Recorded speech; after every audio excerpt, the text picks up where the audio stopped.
تو یہ جو افضلیت ہے، فضیلت ہے، یہ کس چیز کی ہے؟ علم کی. انسان مسلسل علم حاصل کرتا چلا جاتا ہے، جبکہ فرشتوں کا کام کیا ہے؟ وہ ان کا جو ایک پرپس تھا، جو ایک ان کا آبجیکٹو تھا، وہ اسی کو کے اوپر صرف کام کرتے چلے جاتے ہیں. انسان ہے جس کے اندر ترقی ہے، جستجو ہے، تو یہ مسلسل علم حاصل کرتا چلا جاتا ہے. تو دنیا کے معاملے میں انسان کو یہ فضیلت حاصل ہے.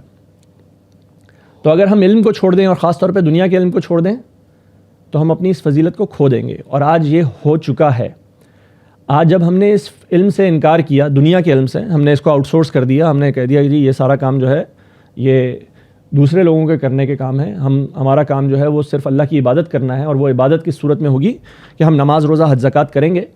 تو ہمارے اندر نہ سائنسدان، نہ ڈاکٹر، نہ فلاسفر، نہ سائنٹسٹ، یہ سارے لوگ جب نہیں ہیں تو اس علم سے ہم نے ہاتھ دھو لیا. جب اس علم سے ہم نے ہاتھ دھو لیے تو ہمارا وہ منصب انی جاعل فی الارض خلیفہ وہ بھی ہم سے چھن گیا. اب دنیا کو کون چلا رہا ہے؟ مسلمان تو نہیں چلا رہے.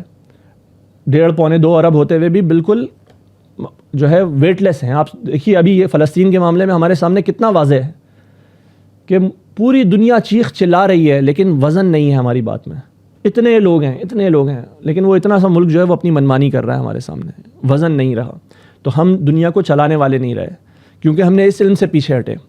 اب ساری طاقت، ساری اکانومی، ساری پالیٹکس ان کے پاس ہے.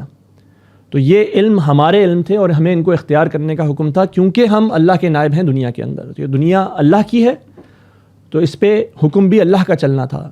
لیکن اللہ اپنا حکم خود آ کے نافذ نہیں کرتا، اللہ تعالیٰ اپنے بندوں کو کھڑا کرتا ہے اس نے حکم کو نافذ کرنے کے لیے. اور ہم نے اس بندگی کی یہ والی فارم سے ہم نے کنارہ کشی اختیار کی، پیچھے ہٹ گئے.